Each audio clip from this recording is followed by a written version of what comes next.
तो आज सिखाने वाला हूँ इंडेक्स नंबर चैप्टर का डिफ्लेटिंग सब टॉपिक जो है वो सिखाऊंगा। तो ये डिफ्लेटिंग का क्वेश्चन है, कैसे पहचानेंगे? तो आपको 3 टेबल दिया होगा ईयर, वेज, इंडेक्स नंबर में। तो ईयर कुछ भी दे सकता है, वेज में कुछ भी नंबर दे सकता है, इंडेक्स नंबर में भी कुछ भी नंबर दे सकता है।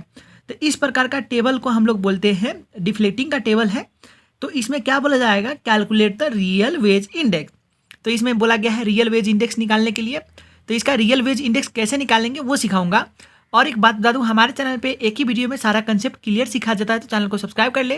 अगर ये वीडियो अच्छा लगे तो लाइक कर देना, कमेंट करना और सब्सक्राइब कर देना हमारे चैनल को, और शेयर इस वीडियो को जरूर कर देना अपने दोस्तों में। तो चलिए इसको शुरू करते हैं सॉल्यूशन में। तो सॉल्यूशन करते वक्त सबसे पहले आपको टेबल बनाना होता है, ठीक है। तो टेबल से पहले आपको कुछ फार्मूला भी बता देता हूँ। चलिए यहाँ पे फार्मूला बता देता हूँ कि हम लोग टेबल में कौन कौन फार्मूला यूज करने वाले हैं। तो एक फार्मूला हम लोग यूज करने वाले हैं रियल वेजेस का, ठीक है। तो रियल वेजेस का जो फार्मूला होता है वो होता है income of the year, income of the year, ठीक है, डिवाइड बाय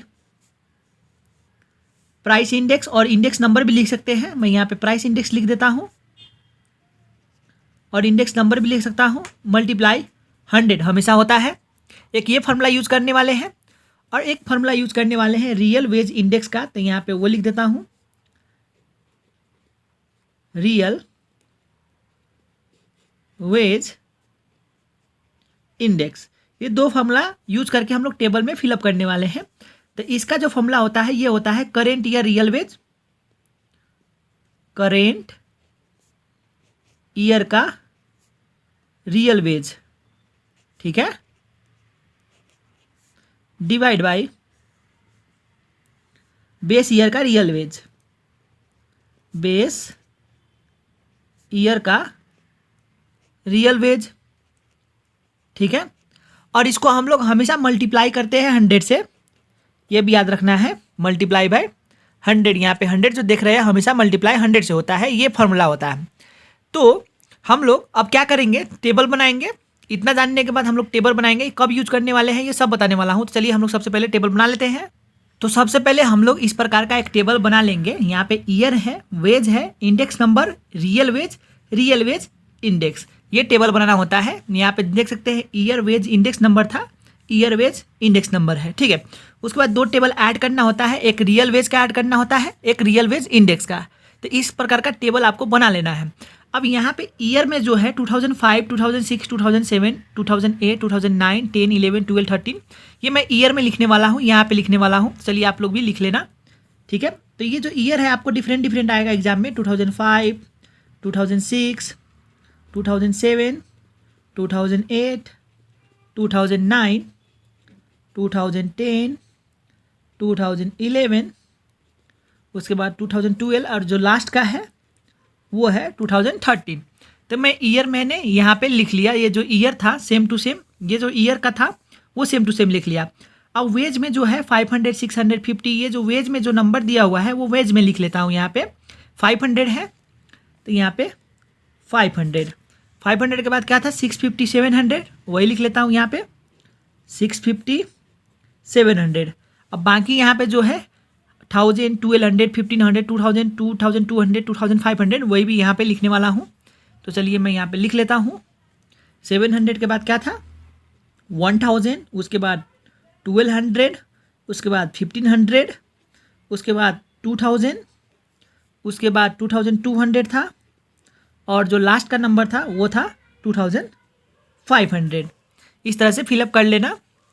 उसके बाद इंडेक्स नंबर जो है 100, 150, 200, 230, 275, 300, 315, 320, 350, वो मैं फिलअप करने वाला हूँ। यहाँ पे 100 है, 100, 150 है, 150, यहाँ पे 200 है, 200, तो सभी इसी तरह से फिलअप कर दूंगा।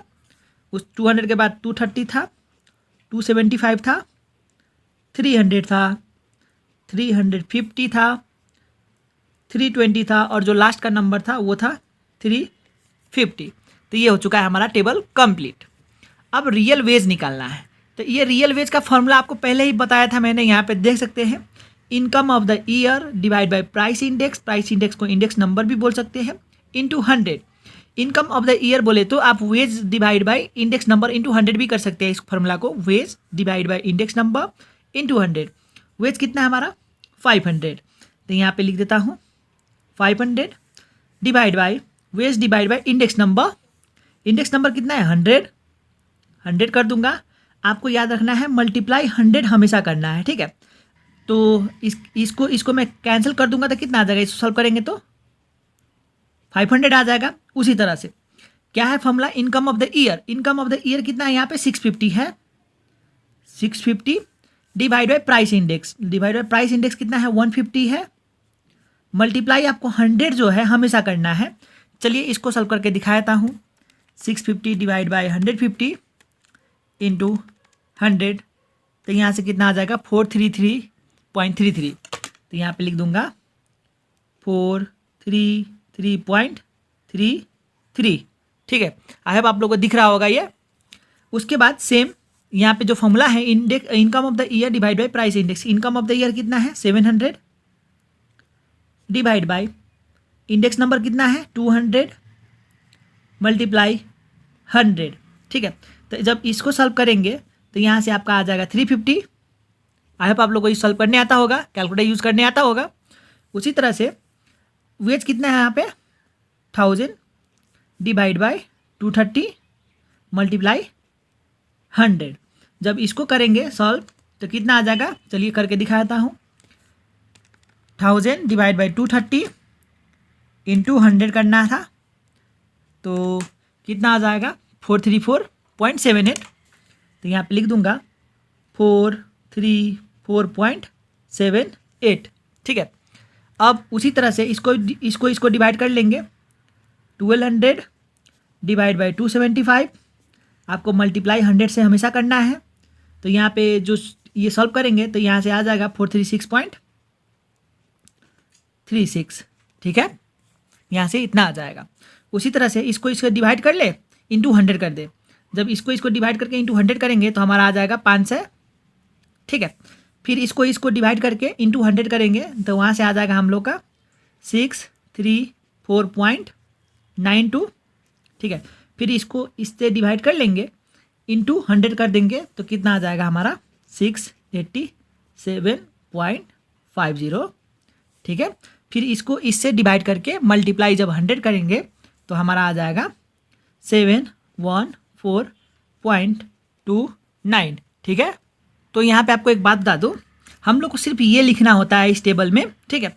आप यहाँ पे सिर्फ 500, 433.33, 350 लिख सकते थे, 434.78, 436.36, 500, 634.92, 687.50, 714.29 लिख सकते थे। ये करके दिखाने की ज़रूरत नहीं है, मैंने करके दिखाया इसलिए मैंने ये लिखा, ठीक है। अब रियल वेज इंडेक्स का मतलब क्या होता है वो बता देता हूँ। तो रियल वेज इंडेक्स का यहाँ पे क्या है formula, current year. Real veg, current year का रियल वेज कितना है हमारा यहाँ पे आया हुआ 500 है, ठीक है। 500 divide by base year real veg. Base year बोले तो सबसे शुरू का जो वेज होता है ना, यहाँ पे सबसे शुरू का वेज कितना है 500, तो ये 500 से डिवाइड करते चले जाएंगे हम लोग सभी में, ठीक है। उसके बाद हमेशा 100 से मल्टीप्लाई करेंगे तो यहाँ से कितना आ जाएगा 100 आ जाएगा, ठीक है। तो मैंने क्या किया, इसको अब क्या करेंगे 500 divide by 500, 433.33 divide by 500 multiply 100, इस तरह से करना है।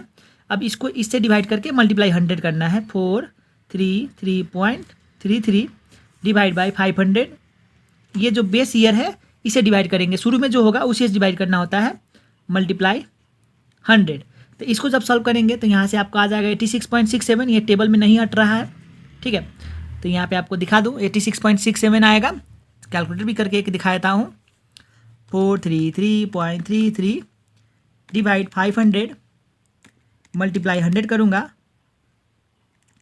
मल्टीप्लाई करके 100 जब करूँगा तो कितना आ जाएगा यहाँ से, sorry syntax error, 433.33 divide by 500 multiply 100, तो यहाँ से आ जाएगा आपका 86.666, उसको 67 लिख सकते हैं, ठीक है। अब 350 को 500 से डिवाइड करके इंटू 100 कर लेंगे तो वहाँ से कितना आ जाएगा आपका 70 आ जाएगा। फिर इस 434.78 को 500 से डिवाइड करके मल्टीप्लाई 100 कर देंगे, क्योंकि यहाँ पे 100 से मल्टीप्लाई करना है तो इसको इससे डिवाइड करके जब मल्टीप्लाई 100 करेंगे तो यहाँ से आ जाएगा 86.956। मैं डायरेक्ट आंसर लिख रहा हूँ, आप भी डायरेक्ट लिख सकते हैं। उसके बाद 436.36 को डिवाइड कर देंगे 500 से, मल्टीप्लाई कर देंगे 100 से, तो उस वक्त आ जाएगा हमारा 87.272। उसी तरह से इस 500 को इस 500 से डिवाइड करके मल्टीप्लाई 100 करना है, तो कितना आ जाएगा आपका 100 आ जाएगा। उसी तरह से 634.92 को डिवाइड करना है 500 से, फिर मल्टीप्लाई करना है 100 से, तो उस वक्त आपका आ जाएगा 126.984। फिर इसको इससे डिवाइड करना है 687.50 डिवाइड बाई 500 मल्टीप्लाई 100, उस वक्त आ जाएगा 137.50। और इसको इससे डिवाइड करके मल्टीप्लाई 100 करना है, तो ये लास्ट का नंबर है। ठीक है, तो ये मैं करके दिखा देता हूँ। यहाँ पे जो लास्ट का नंबर है ये 714.29 डिवाइड बाई 500, उसके बाद मल्टीप्लाई 100 हमेशा करना है, तो कितना आ जाएगा 142.858। ठीक है, तो यहाँ पे आप लोगों को कुछ छूट रहा होगा तो वो बता दूँ मैंने ये किस कैसे निकाला। इस 500 को इस 500 से डिवाइड करके मल्टीप्लाई 100 करेंगे तो 100 आ जाएगा। 433.33 को डिवाइड 500 से करेंगे इंटू 100 करेंगे तो 86.67 आ जाएगा। फिर 350 को 500 से डिवाइड करके मल्टीप्लाई 100 करेंगे तो 70 आ जाएगा। फिर 434.78 को 500 से डिवाइड करके इंटू 100 करेंगे तो ये आ जाएगा। फिर इसको इससे डिवाइड करके इंटू 100 करेंगे तो ये आ जाएगा। इसको इससे डिवाइड करके इंटू 100 करेंगे तो ये आ जाएगा। ठीक है, इसको इससे डिवाइड करके इंटू 100 करेंगे तो ये आ जाएगा। इसको इससे डिवाइड करके इंटू 100 करेंगे तो ये आएगा। इसको इससे डिवाइड करके इंटू 100 करेंगे तो ये आ जाएगा। ठीक है, तो डिवाइड मैंने क्यों इससे किया, क्योंकि ये बेस ईयर जो है शुरू में जो बेस ईयर होता है उसी से हमको डिवाइड करना होता है, ये याद रखना है। अब मल्टीप्लाई 100 तो हमेशा करना है। ठीक है, आई होप आप लोग समझ गए होंगे। तो हम लोग ये जो है आपका ये क्वेश्चन जो है ये कंप्लीट हो चुका है। इतना कर लेंगे तो आप लोग को फुल मार्क्स मिल जाएगा। आई होप आप लोग को कंसेप्ट क्लियर हो गया होगा। अगर वीडियो अच्छा लगा हो तो लाइक कर दे, कमेंट करे और सब्सक्राइब भी कर दे हमारे चैनल को। इसी तरह का वीडियो मैं बनाता रहता हूँ आसान से तरीके में। बहुत सारा वीडियो बना चुका हूँ आप लोग का, स्टेटिस्टिक्स का, बिजनेस स्टेटिस्टिक्स का। आप मास्टर्स कर रहे हो या बैचलर में हो या +2 में हो, सारा क्वेश्चन आपको मिल जाएगा हमारे चैनल पे। तो लाइक कर दो, शेयर कर दो। मिलूंगा नेक्स्ट वीडियो में, अभी के लिए बाय बाय।